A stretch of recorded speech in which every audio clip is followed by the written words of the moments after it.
L'avantage de son formation, si tu as une bonne moyenne, il t'envoie faire des stages. Donc les stages, déjà, ça t'ouvre, je pense, que des opportunités. Sinon, il y a l'ONEMO, donc Office national du travail, et qui accompagne, mais ils sont là pour officialiser les demandes d'emploi. Donc, eux, ils répertorient toutes les entreprises qui ont besoin du personnel.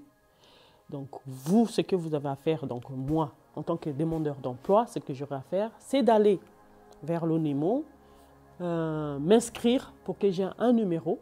Donc, c'est avec ce numéro, cet identifiant, que je pourrai postuler. En postulant, je mets mon identifiant comme quoi je suis inscrite à l'ONEMO. Et ça peut m'ajouter un plus pour les entretiens, voilà.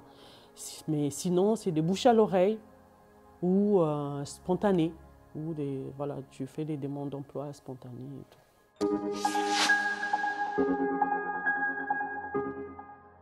Donc, on a une lettre de motivation écrite à la main. Parce qu'ici, je vois, il y a plus. Tu peux écrire sur Internet, tu peux faire à la machine, tu mets et tout. Mais nous, c'est exigé que ça soit à la main. Comme ça, on sait aussi que tu sais écrire quand même. Donc, le CV, bien sûr. Et voilà.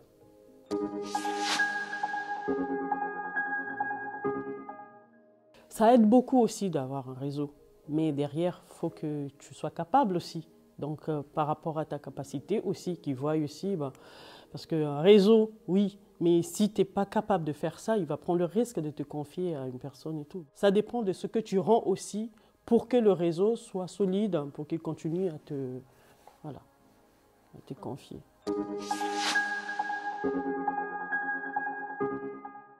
Oui, beaucoup. Parce que je pense que si je n'avais pas ce BTS, ça n'allait pas me permettre de trouver le boulot, je suppose.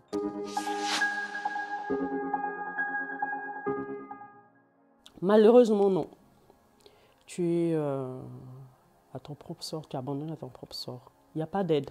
L'Église catholique, ils distribuent certaines choses aux personnes âgées, aux personnes démunies, mais ce n'est pas possible de faire tout le monde parce que la majorité ne travaille pas. La majorité ne travaille pas. Après, il y a quand même cette solidarité du voisin. Ben, tu sais que le voisin, il est un peu mal. Tu le vois, tu le sens. Tu sais qu'il n'y a rien eu. Ben, tu fais un petit perroir, tu ramènes quelque chose à manger. Ou ah ben tiens, comme ça, tu vas payer du pain pour tes enfants et tout. Mais c'est juste dire tu paieras du pain, mais il fera ce qu'il voudra, quoi. Donc, c'est comme ça, c'est les familles qui aident ceux qui sont en difficulté. C'est juste comme ça que ça se passe. Il n'y a pas d'aide, il n'y a pas d'accompagnement, il n'y a rien. Tu t'en sors.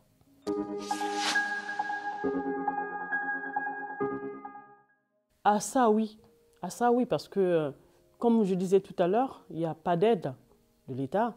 Ben, les gens, ceux qui n'ont pas de boulot, ceux qui ne travaillent pas et tout, ils développent leur propre activité. C'est pour cela que nous, au pays, avoir une maison au bord de la route, c'est que bénéfique. Contrairement à ici. Ici, c'est gênant, c'est brouillant, ils veulent plus. Mais nous, celui qui a un terrain sur la voie, tu le vends plus cher. Parce que la personne, ça peut le permettre de créer une activité commerciale. Tout de suite, tu peux mettre des trucs, des ventes, la parcelle et tout, et vendre. Voilà. Donc, moi, j'avais eu un break entre mes contrats, ben, j'avais pas dessus, donc j'ai commencé à vendre, mais devant chez moi.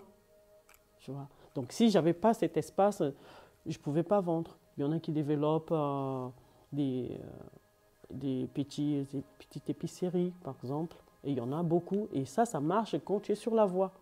Voilà. Comme ça, c'est bien visible et tout. C'est pas dans les endroits. J'ai connu une dame, elle vendait les beignets. Donc, c'est des beignets faits de la farine, banane. Et ça, les gens, ils aiment, ils adorent. Donc le matin, très tôt, et le soir. Ça, les gens, ils mangent. Donc le matin, généralement, les gens, ils ne prennent pas le petit déjeuner. Ils ne prennent pas le petit déjeuner au réveil. Surtout quand tu es pressé, il faut que tu ailles au boulot et tout, les transports, il faut courir et tout. Le temps de prendre le petit déjeuner, tu perds le temps. Donc il y en a, de passage, il achète les beignets. C'est les mamans qui vendent sur la voie. Il prend ses beignets, ben, il mange comme ça et tout. Sinon, il y a des coins en centre-ville. C'est une dame, c'est chez elle, où il a demandé chez les propriétaires de faire un petit truc devant. Il crée ses beignets, il fabrique ses beignets et une bouillie de maïs. Et le matin, les gens, ils mangent avant d'aller au boulot. Voilà.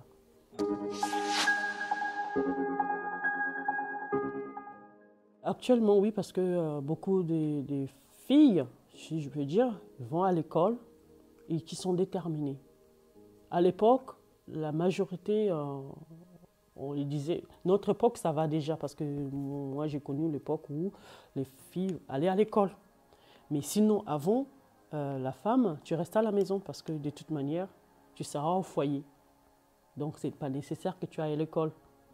On va t'épouser, ton mari prendra soin de toi, toi tu prendras soin de la maison. Voilà.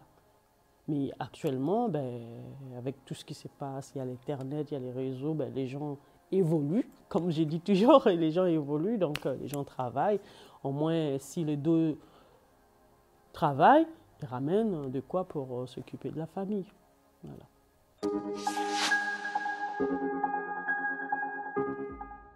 Je dirais peut-être 3.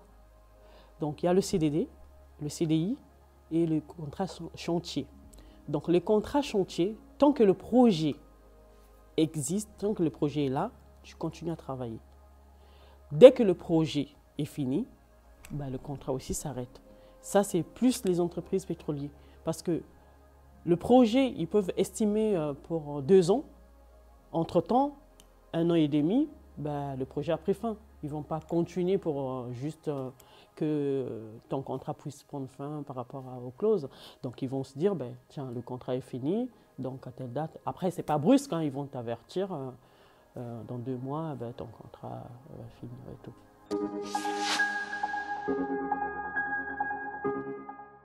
Ben, 8 heures, comme ici. Je dis 8 heures par jour, pardon. 5 jours, sinon 6 pour certaines entreprises.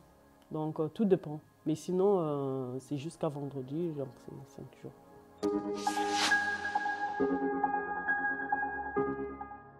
C'est le samedi et le dimanche, ça on ne travaille pas.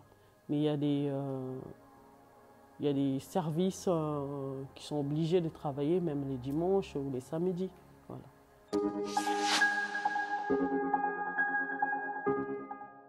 Bah oui, bien sûr, il y a des jours fériés comme lundi de Pâques, les fêtes de Noël, voilà, les jours de l'an, c'est férié comme partout ailleurs, le 25 décembre, voilà, des jours fériés. Le 15 août, hein, c'est l'indépendance du Congo, donc le 15 août, on ne travaille pas.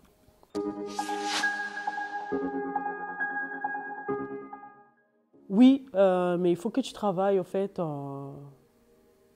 pendant 1 an pour pouvoir prendre 1 mois de congé. Voilà.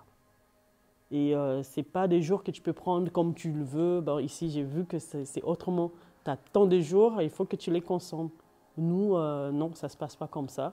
Il y a certaines entreprises qui commencent à faire un peu comme ici. Que si tu as 4 semaines, tu peux les prendre en 2 fois, en 3 fois, tout dépendra de toi. Mais sinon, pour les entreprises de production et tout, c'est très rigide. Soit tu le prends, tu choisis le mois par rapport à l'année, donc ça peut tomber au mois d'octobre, mais tu es obligé de prendre au mois d'octobre. Tu ne peux pas dire je prends pour le mois d'octobre, je prends. Non, tu le prends par rapport à tes jours travaillés. Voilà.